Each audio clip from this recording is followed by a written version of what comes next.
Welcome to a Friday Reads, where I talk about what I've read, what I'm reading, what I hope to get to next, maybe unpack a little bit of maybe my first reading slump in a really long time. And we're just going to get into it first with what I have finished since I last talked to you guys. Well, first and foremost, I have finished Alyssa Starrett, and I loved it. Everything I said last week still holds up, and I really liked the payoff of this, of the ending of it. I just liked a story that focused on a young woman working with her family and friends to avenge a loved one. Avenge is a strong word, but make sure justice was had, and the world building was really cool. That's still a thing I take away from this, is that the world building of Alyssa Starrett is stunning. So if this is the first time you're hearing me talk about Alyssa Starrett, this is a young adult book about our main character who discovers that her cousin Trevor was killed because she can kind of commune with ghosts. Like, her dog Kirby is a ghost, and in her dreams, when her cousin passes away, he tells her who murders him, and she now needs to prove that that's what happened. And it's about how her parents, her friends, and family try and find that proof in a summer. That's something I do want to bring up. This cover screams winter. But it's not snow. This is all just a dog. This is not snow. This takes place in the middle of summer in Texas. It is a very warm book. So I want to bring that up. But yeah, I would read other stuff in this world. I don't think this is meant to be the start of just a YA cozy mystery series or anything like that. But that's what it felt like. And I would read more in this world for sure. I really want to read another Darcy Little Badger, the book that came out last year.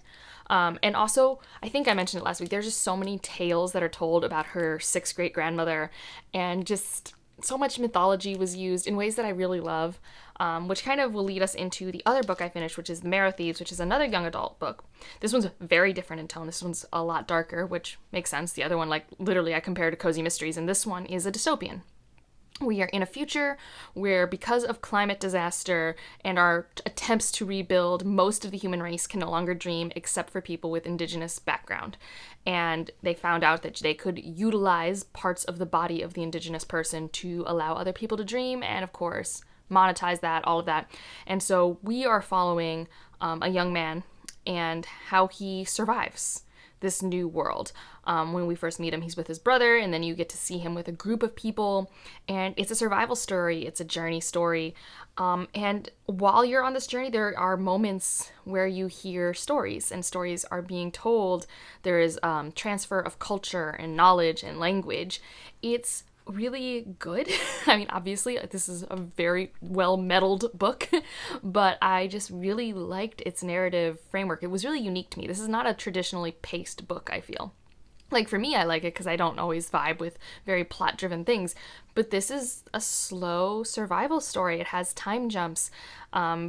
It's not going to have your traditional narrative arc, and yeah, it's definitely one of those young adult books that I'm just this is definitely should be required reading for everyone, regardless of how you feel about things that are traditionally trendy in YA publications. And our main character is a teenage boy, and sometimes he acts like a teenage boy. But I think that's okay, and I actually found those moments so refreshing because in this dark landscape, he was still able to find moments to kind of be petty, to be allowed to live in an angsty teenage way. I actually thought that was a sign that there was hope, because most of the time he had to live and do things way above his age level. So I had emotions while I read this.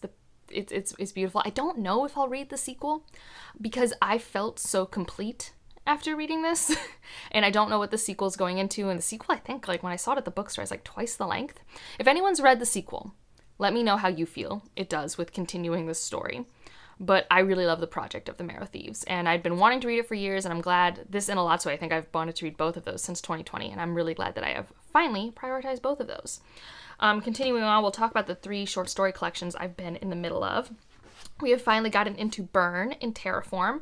I think we're only 3 stories into that section, and it's good. I don't have strong thoughts so far. Burn is the section where literally everything's burning. It's about the dystopias. It's about where did we go? It's imagining a future where things have gone badly, so maybe we don't accidentally do that ourselves. I think that's the point, or the way that they compiled the stories into that section of this collection. But I just still love this anthology. It's one of my favorites just because it's just bite-sized sci-fi. I say it every time, but it's just exactly what I want from a short story anthology. Just little bite-sized ideas, and most of them are really well paced and well crafted. Do I love all of them the same? No. But at most, they take up 10 to 15 minutes of my morning, and that's perfect. One that I'm not as far into, and I need to like, we'll discuss in a minute what I'm going to read and what I'm going to read next and stuff, but I've only read the first, I want to say 4 in this collection. Let me see. I can look at the table of contents and really find out. Okay, yeah, I've read the first 4. And so this is Man-Made Monsters. This is a collection of stories, and you start in the past and come more forward in time as we follow different generations of this family line so far. Like, there are a couple family trees at the front, and I can see where our characters have been in that family tree. And I think I mentioned the Vampire and Frankenstein story last week, and one of them was like a play on fairy tales. It was very short. Like, the last 2 I read were like incredibly short, like flash fiction level short. And then the one after that was like about hellhounds, so I think werewolves adjacent. But neither of those really left an impression on me. I just need to like have the mental space to read in general. Yeah. Similarly, I've gotten further in this anthology, and I'm really still liking it. It's just my mood has been, it's been a mood, and that's Takumi. I read up through Lounge, which Lounge is like kind of almost a novella in this collection. It took me, I want to say like an hour to read, so it was like at least 60 pages. And that one was weird. Like, whoa. This person goes to a place in the Arctic, and there's a goal. There's a goal to why they're there. There's like a cool physics goal. Like, there were so many genres in this section, because like this is a horror anthology, but like the physics of this was really interesting, and how it tied into her indigenous roots. And they can go to VR spaces to like hang out, and during one of those times, something really weird and happens, and the imagery was just, it was bizarre. All of it went over my head, I'm pretty sure. And I don't think it helped that I was trying to read this while I was kitten sitting, because it's really hard to read with a kitten around. Like, it's just so, like, it's hard to sink into a book when you're wondering, is the cat okay? But it opens with a bang. Like, it opens with like a really terrifying, like, what's happening to this character, and then it does the classic flashback and you get up to date. That one was interesting. There was one before it that's probably, I think it was called Revenge, and I really liked that one. Even though I'm not like a revenge story person, but I really liked how it was crafted. I thought that was interesting. So I'm really loving this anthology. This is another anthology I highly, highly recommend. But my reading has just been weird, I think. And I looked on Storygraph, and I have read already, right now, with still a month and a half left in the year, more this year than I have ever read before. And I don't know how. Like, I have gotten COVID, I have defended, like, obviously I have read a lot more than I normally do. I have prioritized reading over a lot of other things, even though I've gotten back into board gaming with friends, and I'm actually watching more TV. Like, I don't actually know what I've been doing, like, how I've done this, because I don't read faster than I used to. I've checked. I don't.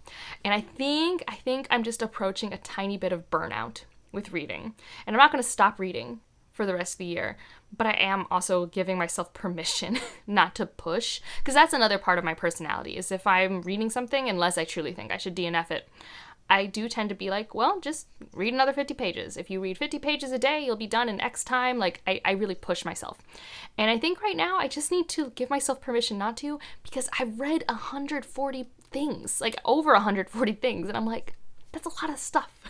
You can go easier. And like, Thanksgiving's next week, and I'm going to be home, and I don't have to worry about, oh, I said I was going to read this and this and this for this project or whatever.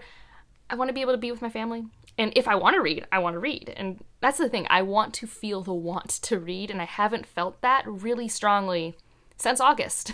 And that's kind of a bummer. I have had some great hits in that time. It's just that, like, I haven't had that consistent feeling of, yes, I have free time. I'm going to sit down and open a book, which is what I love. So I want to get back to that, which means I'm not going to force myself to read. That said, I'm still going to be reading. And the book I'm in the middle of has been helping with that mood, because I do love the book. And that's The Lost Metal by Brandon Sanderson. I have my copy down here, and it's my cover that protects it. It's a thick boy, although still, by Sanderson standards, it's like 500 pages. I am a fourth of the way through. Now, you're seeing this on Friday. I record these on Wednesday. I'm for sure going to be done by the live show on Sunday, which I am really excited about. There's already been so many moments where I'm just like, I can't believe we've made this choice, and I love seeing this, and I am thrilled with some of the directions characters have been taken so far. Just being completely spoiler-free, it's just that, like, we had predictions at the end of Bands of Mourning, and things have gone surprisingly different than what I expected in some ways for character development and character moments. There's been a character that I've just wanted to give hugs already so many times. So that's been great. Like, and that's been joyful. But because I've been kind of burnt out on reading, it's been hard for me to focus on it. And part of that's been when I was kitten sitting, and part of that's just that, like, I'm a little stressed right now in a way that makes it hard for me to read. So we'll see. So what does that mean for what I'm reading next? Like, I still want to focus on all of these short story anthologies and collections I've talked about. And of course, I'm finishing The Lost Metal. And then I do have, I have one more thing that I'm actually in the middle of reading for my Cozy Mystery project. I actually do want to still work on that because it's working. Like, I don't have another audiobook right now, and I'm currently in the middle of Apple Cider Slaying. And I'll be brief here because, like I said, there's going to be a whole project where I talk about these, but I'm really enjoying this book. And it's just the right level of brain candy that, like, I need at the moment. And I'm enjoying the writing and the character work, even though it follows, like, the exact same formula kind of the previous one in some ways. Like, I know that's, like, the point of this type of genre fiction. So I still want to read that and Assaulted Caramel for that vlog. Although Assaulted Caramel will be tricky because I hate that audiobook. It is, I listen to it and I'm like, you do this for a living, narrator. And why did you choose to use those inflections with your voice? And by inflections, I mean 0 inflections. I mean no inflection. Completely monotone. Why was that a choice you made? Anyways, so I still want to do that. Obviously, I'm reading Lost Metal. I already said that. I need to at least start Semiosis. Luckily, I don't have a patron buddy read for December. They gave me the month off, which was really lovely. Like, legitimately, someone voted for that. And then everyone voted for that. It was like 80% of people were like, Angela, you don't need to. I'm like, okay. But people like Laura have already started putting their thoughts in our Discord about Semiosis, so I want to click on the black boxes. I want to know. So I want to start Semiosis. It's only 300 some pages. I should be getting access to the audiobook soon. So, and it's very different from everything else I've been reading, so that could also maybe help get me excited about things. So I would like to start, maybe even finish it by the end of the month. And then the other book, I don't need to have it finished by the end of the month, but I'd like to start, is Strange Beasts of China, because I do have a live show for that with Tammy in December. I think we've decided around December 11th, but keep your eye out for the official date. So if that one needs to bleed into December, it bleeds into December. I still have reading plans that are going to be for December. You're going to see a TBR. I may have joined a readathon. Like, I'm still planning on doing those things, but whereas normally I put 10 to 15 books on a TBR, I think I'm going to put like 6. And I know I don't need anyone's permission. I'm just telling you guys that this is a thing I'm actively doing because I've been in a really weird reading space. And I think it's just been like, not something that's happened suddenly. I do think since August, I've just been feeling very lethargic in my reading, and I've just been literally going through the motions because it's very easy for me to just pick up a book and read. It's kind of built into a lot of my free time, and like, it's not mindless, obviously, but it's like something that I definitely can do, and I do feel fulfillment when I finish a book and things like that. And there are so many books that I want to read, and I think that's also the trap, is just like, I want to read all the things. There's so many stories and projects and things I want to explore, but I have to remind myself that if you're not having fun exploring things, then you're not meeting your goals. That said, the thing that I have been consuming and loving, and I've talked about this quite a bit, but Jane the Virgin, I'm on season 4. Guys, a thing just happened that I've been waiting to happen. Oh, it was great. And I'm nervous because I still have a season and a half left. So will I get to keep this? Because Jane the Virgin, if you never watch this show, you don't get to keep nice things. Like, I mean, it's a romance show, so I do assume that there will be a happily ever after somewhere, maybe. I'll find out. Nobody tell me in the comments, please. But on the way, the ups and downs, and every time something is stressful or like a character is like in a dark place, I'm like, oh, when will you get out of this dark place? I'm looking at you, Raphael. I love Raphael. Probably more than is reasonable. So that's been something that's brought me joy. And then next week when I'm with my parents, here's my like watching TBR. I don't know, to be watched. Yeah, that's the thing. We're going to go see the new Black Panther movie. We're going to see the new Knives Out movie. We might watch the new Enchanted movie. Like, I think it's called Disenchanted. I don't know. It's on, Disney Plus. So like, we have a lot of cool things we're going to watch together. We always make cookies and stuff like that. I'm sure I'll put a short together of our cookie process, so you can keep an eye out for that.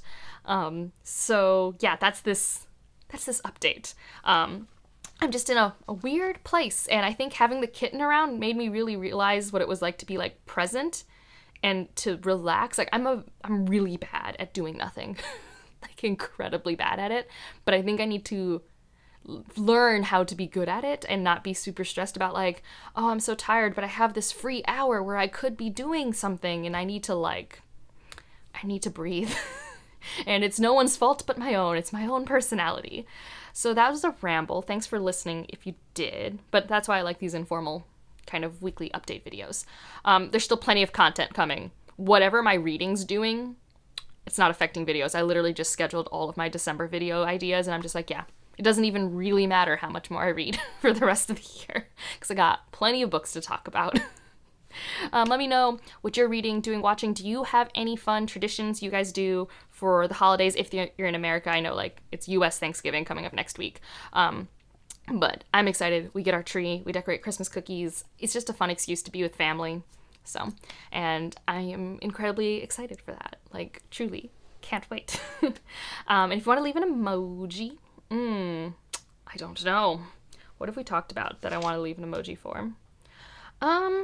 Maybe leave like the movie, like the camera emoji, because I have a lot of movies I'm excited to see.